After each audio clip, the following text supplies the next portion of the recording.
బీసీలు అంటే కేవలం వాళ్ళకి ఆర్థిక సహాయమే కాదు, వాళ్ళ యొక్క కుల వృత్తులకు ప్రత్యేక స్థానం ఇస్తూ ఈరోజు టీడీపీ మేనిఫెస్టో అన్నది రిలీజ్ అయింది.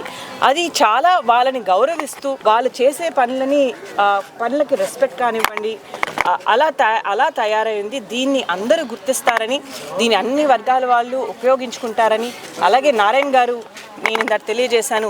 నారాయణ గారు ఎలాంటి వారంటే తను ఏదన్నా అక్కడ ఒక ఆపర్చునిటీ ఉంటే దాన్ని ఎట్లా ప్రజలకి కింద వరకు అందజేయాలి అని తను ఆలోచించి ఇంప్లిమెంట్ చేసేవారు. ఖచ్చితంగా తను ఇలాంటి పథకాలన్నిటినీ కూడా ఎవరికైతే ఎలిజిబిలిటీ ఉందో వాళ్ళకి అందజేయాలో తను దగ్గరుండి నెల్లూరు వాసులందరికీ ఇవి ఇప్పిస్తారు. నెల్లూరుని అభివృద్ధి చేసి ఒక స్మార్ట్ సిటీగా ఈ కంట్రీలోనే నిలబెడతారని నా యొక్క కాన్ఫిడెన్స్ తెలియజేస్తున్నాను. ఖచ్చితంగా నారాయణ గారికి అలాగే వేమిరెడ్డి ప్రభాకర్ రెడ్డి గారికి మే 13న మీ ఓటేసి వాళ్ళని అత్యధిక మెజారిటీతో గెలిపించాలని కోరుకుంటున్నాను.